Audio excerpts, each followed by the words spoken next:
বাস্তব বাংলাটা কথা আছে, একটা মানুষ যদি নাই ঘরে থাকো বিধি মনের মতো করিয়া, কেন এক ফোঁটা মাটি করলে নষ্ট আমার মতো মানুষ করিয়া।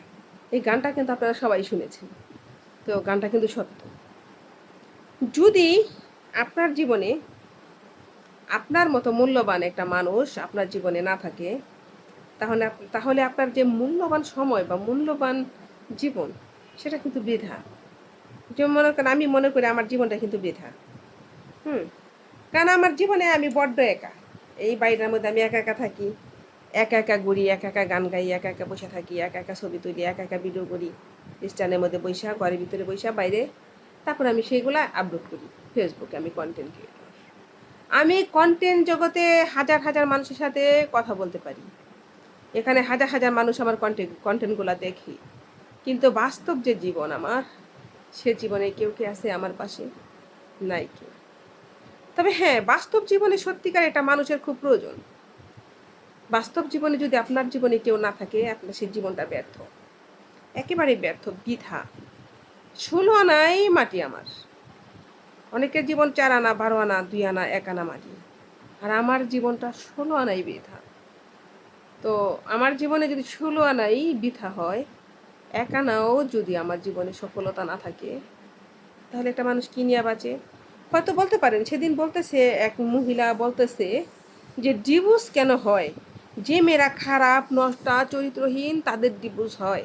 আর সেসব মেয়েরাই গার্মেন্টসে চাকরি করে, নানান জায়গায় কাজ করে, মানুষের বাসা বাড়িতে কাজ করে ডিভোর্স হওয়ার কারণে। তো ডিভোর্সি মেয়েরা খুব খারাপ। তো ওনার এই কথাটা আমার অন্তরে লাগছে। এখানে আমি সে মানুষটাকে, সে মুসলিম একজন নারী হয়ে কথা বলছে, আমি তাকে তাকে আমি স্কিনে আনবো না। কেন আনবো না? কারণ আমার অভ্যাস নাই। আমাকে না যদি কারো স্কিনে তোলার ইচ্ছা থাকে তুলুন, আমি কাউকে তুলবো না। কেন তুলবো না?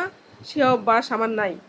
আমার মা আমাকে সেরকম শিক্ষা, বা বাবা আমাকে ওরকম শিক্ষা দেওয়া যায় নাই। আমাকে যে শিক্ষাটা দিছে আমি সেই অনুযায়ী চলবো। আমি নিজের মতো করে বলবো। যদি কাউকে বলিও, কাউকে স্কিনে তুলে বলবো না, এমনিতে বলবো। যদি কাউকে বলার ইচ্ছা থাকে তাকে বলবো, তার নাম নিয়ে বলবো। কেউ চিনে চিনুক, না চিনে না চিনুক, স্কিনে উঠাইয়া তারপর তাকে আমি বকবো এখানে আই না, সেটা আমার মতো মেয়ের ধারা হবে না। তবে হ্যাঁ, এখানে একটা কথা, সে বলছে যে গার্মেন্টসে যে সমস্ত মেয়েরা চাকরি করে তারা খারাপ। যারা বিদেশ করে তারা খারাপ। আরে ভাই না, ডিভোর্সি মেয়েরা খারাপ? কে বলছে ডিভোর্সি মেয়েরা খারাপ? ডিভোর্স কেউ ইচ্ছা করে করে? আপনি বলতে পারেন আমার যেখানে বিয়ে হয়েছিল আমিও তো ডিভোর্সি, তাই না? আমার স্বামী কি করতো জানেন? অন্য মেয়েদের সাথে রাত কাটে আসতো। আইসা বাসা আইসা তার জন্য ভাত রাখতাম আমি। সেই ভাত সে আমাকে না খাইতে দিত, আমি তার জন্য না খাই রয়েছে, সে সেটা বুঝতো না। সেই ভাতের মধ্যে সে পানি ডালতো, আমাকেও খাইতে দিত না, আমি না খাই থাকতাম। অথচ আমার বাবার বাড়িতে এত সম্পত্তি আমার আছে, আমার এত জমা জমি আছে যে আমার জমি থেকে যে দান হয় আমি নিজে খাই আর 100 জন রে আমি বছরে খাওয়াইতে পারবো আমার সাথে। সেই ক্ষমতা আমার আছে, সেরকম সম্পত্তির মালিকও আমি। কিন্তু তারপরেও কিন্তু এটা গোপন কিছু না, এটা আমার এলাকার সবাই জানে।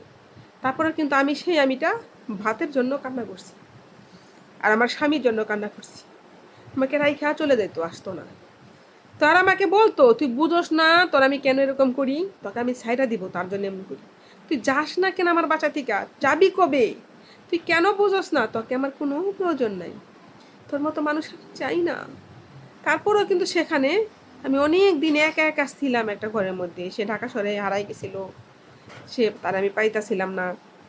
তারপর আমার ছেলে হওয়ার পরেও আমি একা একা ওই বাসায় যে অনেক দিন ছিলাম, তার আশায় সে কিন্তু ফিরে আসে নাই আমার কাছে। তো মনে করেন আপনি যে বললেন যে ডিভোর্সি মেয়েরা খারাপ হয়, কী করে ডিভোর্সি মেয়েরা খারাপ হয়? কীভাবে খারাপ হয় ডিভোর্সি মেয়েরা? ডিভোর্স তো কেউ ইচ্ছা করে একটা ডিভোর্সি হয় না।